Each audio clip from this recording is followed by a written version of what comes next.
You know what's peculiar? We constantly analyze boomers and millennials. We examine Gen Z like they're some kind of captivating new phenomenon. But there's this whole generation that simply exists in between, rarely discussed, almost invisible. Generation X, born approximately between 1965 and 1980. They're your senior colleagues who never voice complaints. Your parents who appear strangely distant sometimes. The individuals who constructed the internet but don't broadcast their breakfast. And here's what nobody mentions. Their psychology is arguably the most misunderstood of any living generation. They were the initial generation of latchkey children on an enormous scale. Imagine this. It's 1978. You're 8 years old and you arrive home to an empty residence because both your parents are employed. No smartphone, no ring cameras, no method for anyone to verify if you're safe. You unlock yourself in, prepare yourself a snack, complete your homework alone, and wait.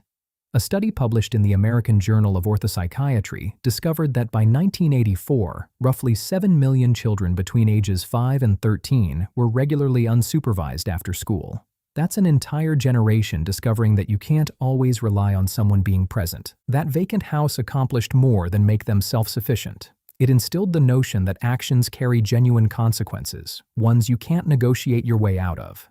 When their parents finally arrived, you always understood where you stood. The rules landed hard and swift. Nobody cared about how you felt or wanted to discuss it.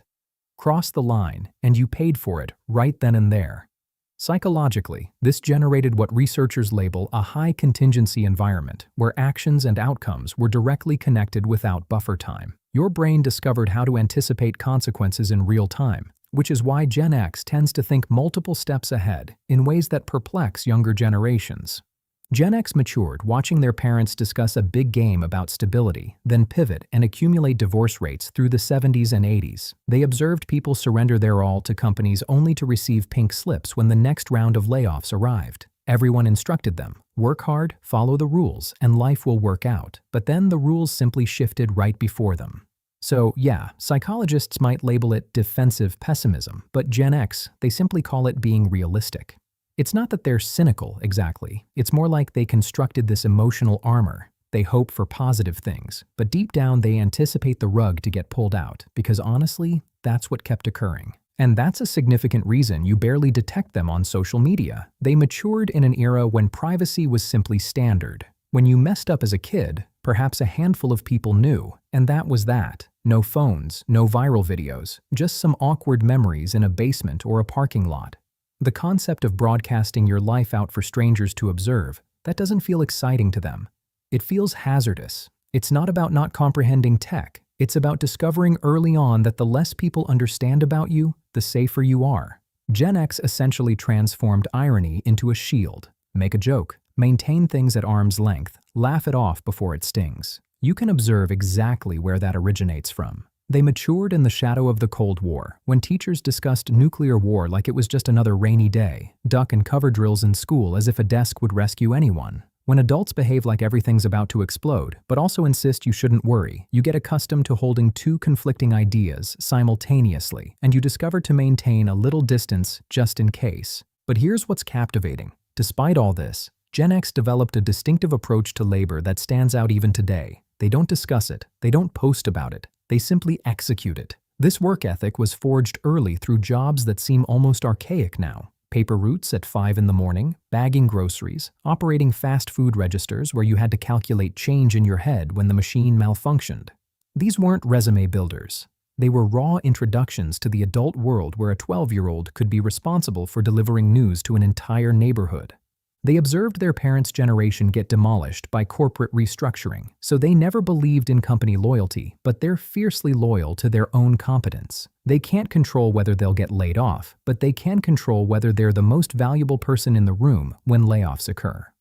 There's this peculiar paradox at the core of Gen X psychology. They're simultaneously the most independent generation and the most quietly collaborative. They'll never request help, figure it out themselves, been executing that since they were 8. But if you require help, they'll appear without drama, without a social media post about it. This originates from forming tight bonds with friends out of necessity when parents were absent. And let's discuss their relationship with authority, because it's complicated. They respect competence, not titles. If you've earned your position through actual skill, they'll follow you anywhere. If you're simply someone with a fancy job title who doesn't know what they're executing, they have zero patience.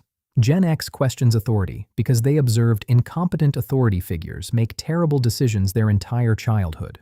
From Watergate to Iran-Contra to the fumbled AIDS crisis, they confronted serious economic headwinds that their parents' generation hadn't experienced. The youngest Gen Xers graduated college right into the dot-com bubble burst. The oldest ones were hitting their stride when the 2008 financial crisis struck. They've been economically traumatized repeatedly, which is why they're more likely to possess multiple income streams, not because they're entrepreneurial by nature, but because they've discovered that nothing persists. Gen X tends to struggle with what some researchers have identified as patterns of self-reliance that border on anxiety. They're incredibly capable at handling crisis situations, but that capability often originates from an unwillingness to depend on others. Research in the Journal of Adult Development demonstrates that Gen Xers report lower levels of seeking social support during stressful periods, not because they don't possess people they could request, but because requesting feels like admitting defeat.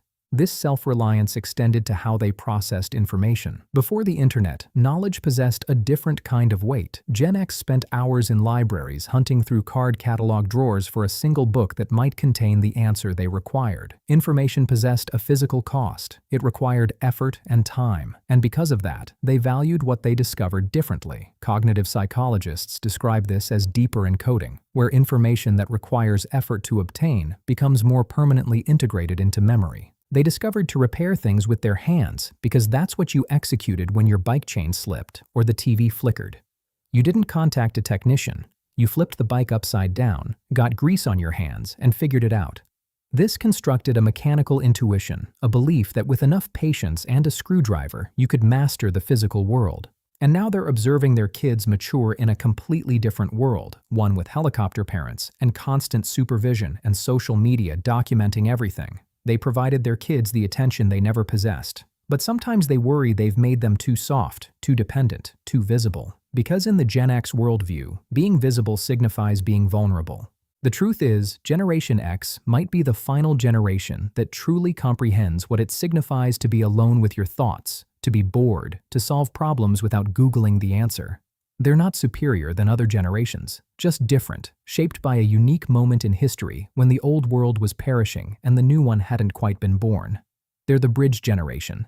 And bridges don't receive much attention. They're simply there executing the work, holding things together, expecting nothing in return. And maybe that's the most Gen X thing of all, not caring if anyone notices.